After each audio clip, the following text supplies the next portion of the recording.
Welcome to the Infrastructure Podcast. My name is Anthony Oliver, and today we are taking a deep dive into the global infrastructure investment market as I chat to Jon Phillips, Chief Executive of GIIA, the Global Infrastructure Investor Association. The association represents the world's foremost institutional investors who together manage over $2.2 trillion in infrastructure assets across 68 countries. And as we stand in 2026, the landscape for private capital has never been more complex or more important.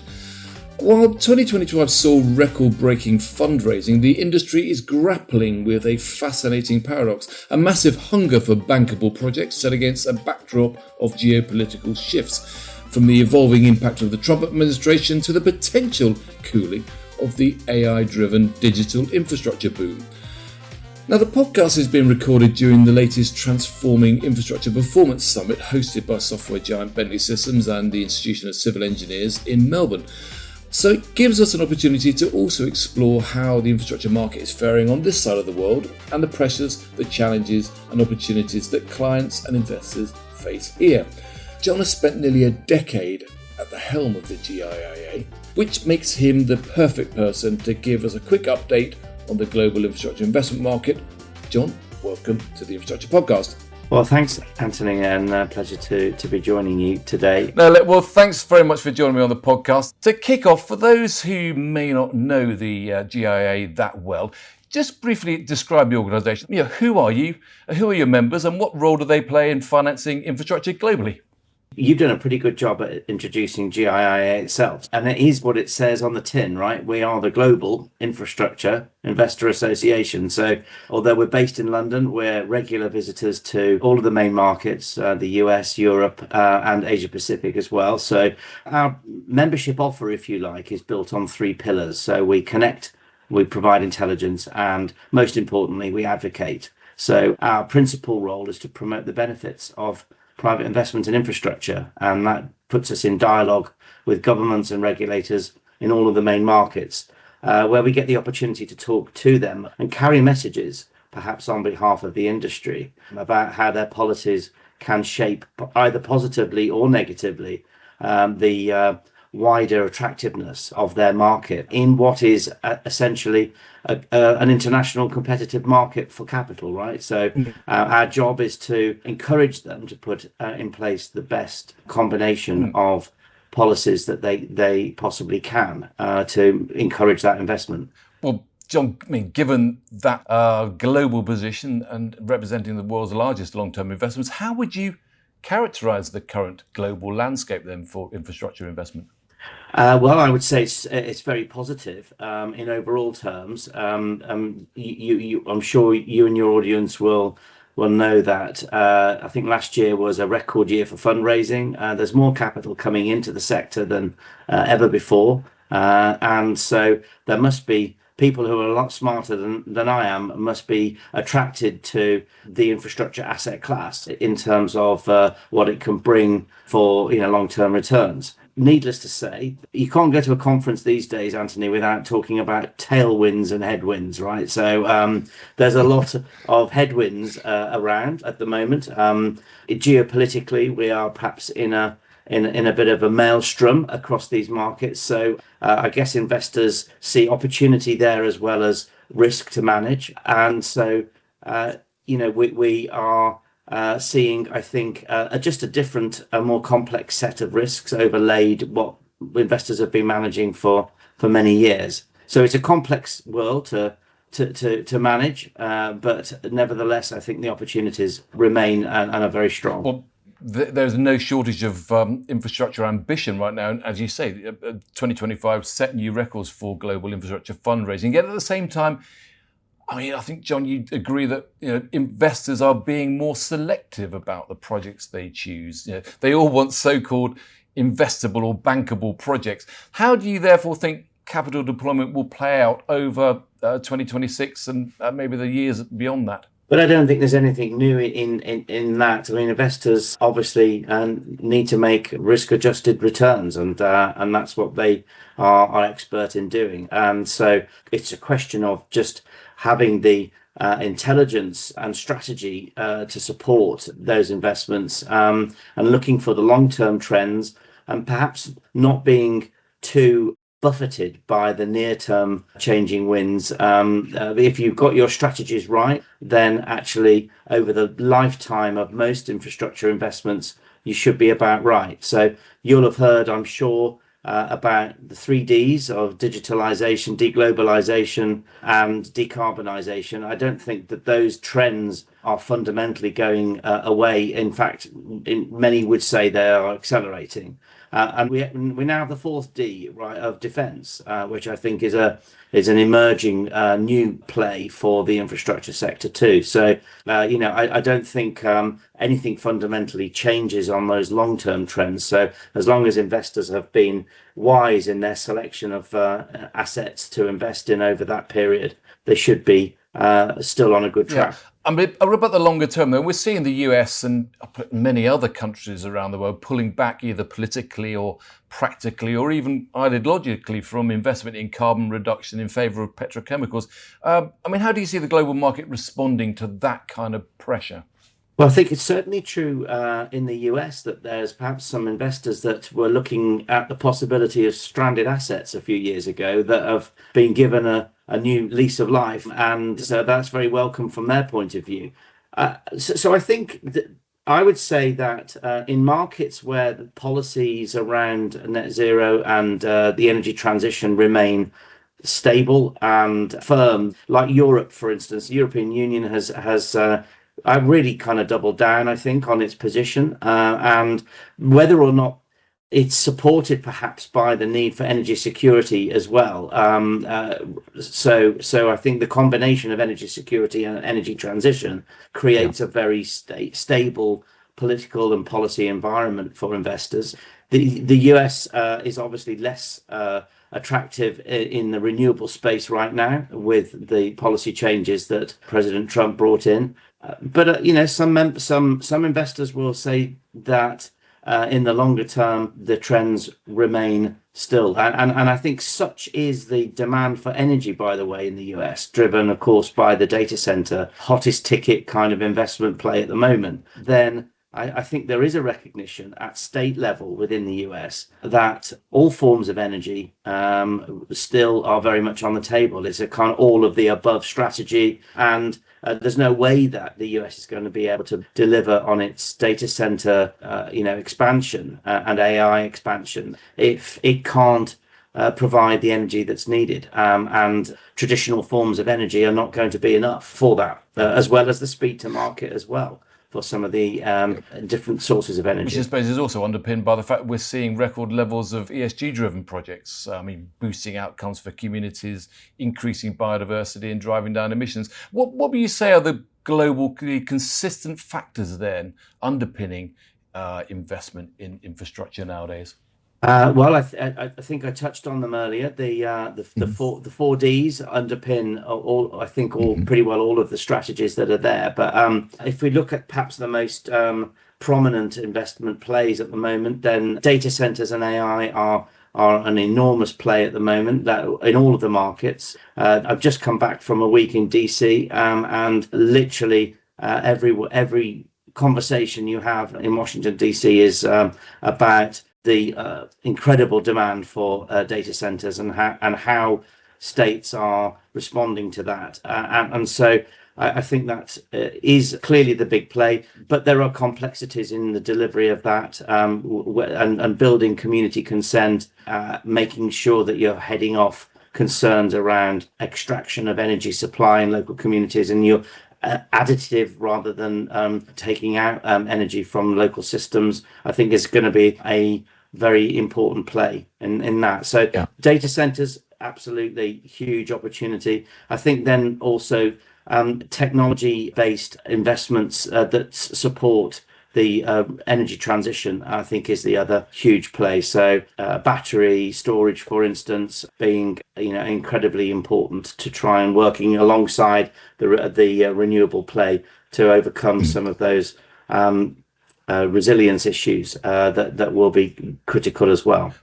All of which, of course, is reflected in your latest Infrastructure Pulse survey, which I guess highlights that the US and Europe see those as particularly key markets around nuclear, battery storage, etc. But it also highlights, as you say, continued investment in digital infrastructure globally, but warns of a potential scale back due to overbuilding and perhaps the unwinding of a potential AI bubble.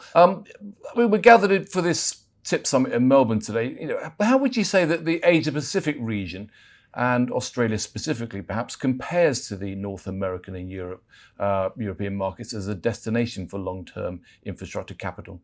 Well, on my visits to Asia Pacific, I think that there's no doubt about it that the market is on a real growth trajectory, and I don't see any near-term change to that. The growth of the industrialization of some of the Asia markets, the growth of the middle income kind of socioeconomic category is driving huge demand for some of the services that infrastructure ultimately is there to support, and the modernization of some of the economies there is really driving huge growth in transport as well as digital and energy sources as well. So I think one of the things I learn every time I come over to Australia and the Asia Pacific kind of market is actually the Australian market is very different to Asia. So it's although geographically it gets lumped together, actually in terms of an investor play,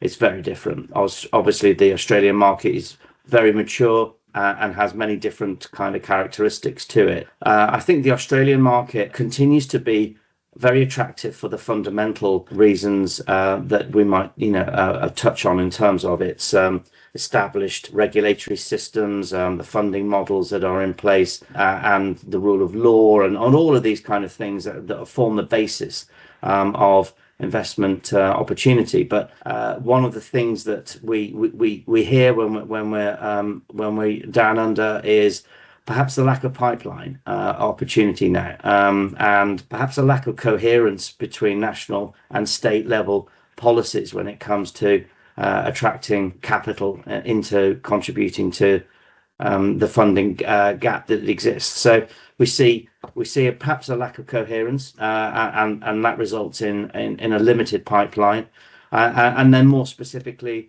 I think there's a lot of concerns around the speed of permitting these days, in actually getting projects up and running and through the system.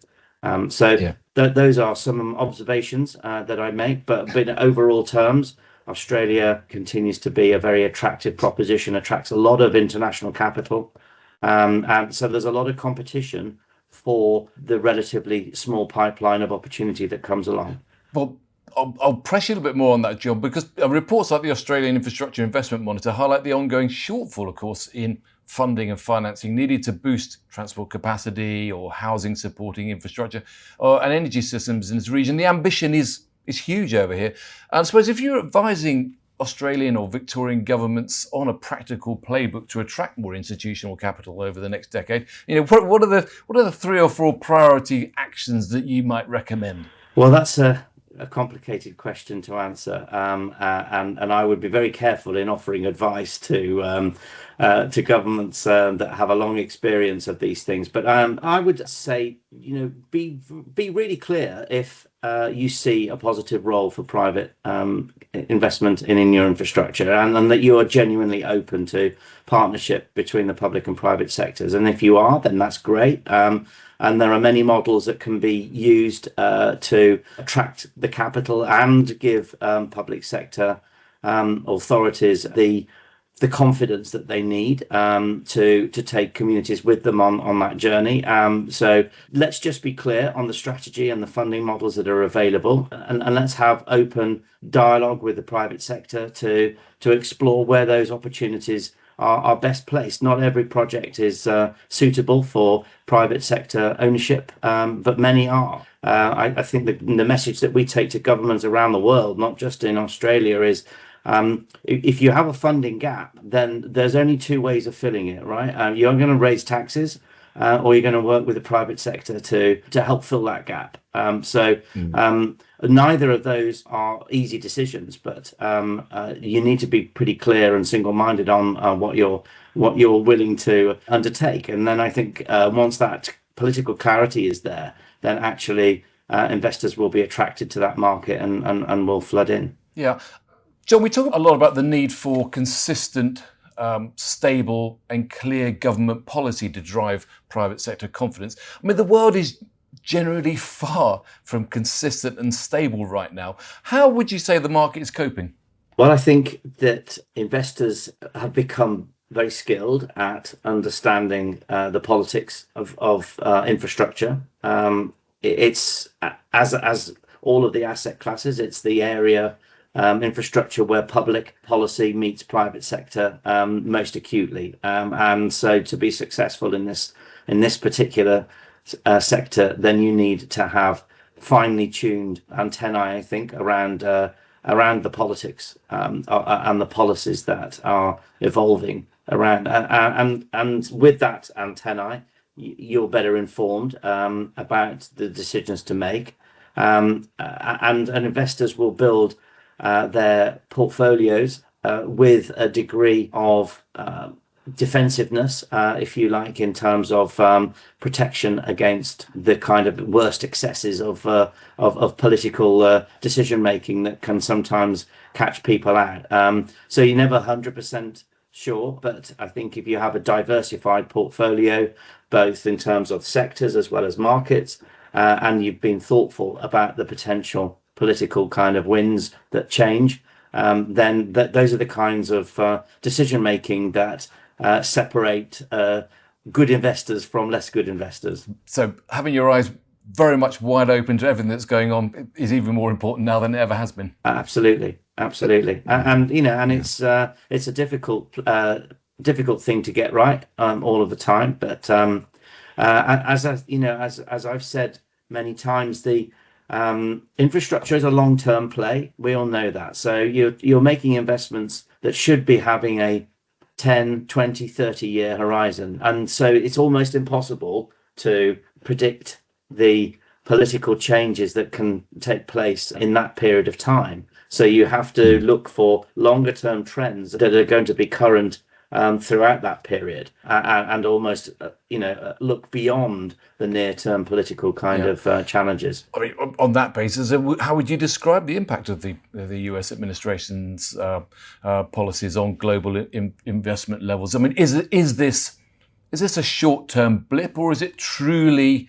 Do you see it as truly a reordering of the global economy, as Marco Rubio might put it? I think that's a really complicated question, and you could speak to commentators that have got a lot more expertise than I have to give you an answer on that. I don't think we yet know the full extent of the implications of this. Obviously, there are midterm elections coming up in the US. A lot of people are predicting some changes in the majority in at least one, possibly even both houses. What impact that would have on the current regime's policies, it remains to be seen. There's a lot of uncertainty there. It's quite clear that the Trump administration has set out to disrupt the global order, not just in terms of the policies that they have come forward, but the way in which they're imposed as well. So that is having an impact in terms of investor sentiment in certain areas, for sure. Particularly capital that's been raised to put into green energy is certainly looking for a different home than the US right now. But the growth in the data center opportunity in the US is enormous and overshadowing perhaps much of the opportunity lost, if you like, in other sectors. So and in fairness, to the current regime, they are probably more open to a role for private capital in public-private partnerships than under the Biden administration, who were pretty reluctant to go down that route. I mean, in the $1.7 trillion of federal investment in infrastructure under the GIIA, there was a tiny amount put aside to work with the private sector and unlock private capital. So, I think there are different sides to the arguments, right? Your glass is half full, John. Always, always. Well, let's talk a bit more about you, John, because you've been with the GIIA for nearly 10 years and you've had a long career in communications and public relations with a range of high-profile UK client organisations, including Nuclear Decommissioning Authority and Heathrow Airport. And we talk a lot about today about the intelligent or the informed clients. How would you say client attitudes to infrastructure investment have changed over the decades? Well, I think I would seek to answer that question through my own lens. And as you rightly said, my career to date has been very much in the kind of public affairs, stakeholder engagement and management sort of arena. So what I see is the ever increasing importance for those kinds of skills. You must to be a successful investor these days, you must have a really strong capability in your team to be able to understand and anticipate and manage relationships with a wide stakeholder community. And that's right the way from the top echelons of government down to local communities where your investments are going to have an impact for good and bad. And so I think that has only become more important over the years and will continue to be so. There are very smart people that can do fantastically complicated investment, financial engineering and financial investment decisions.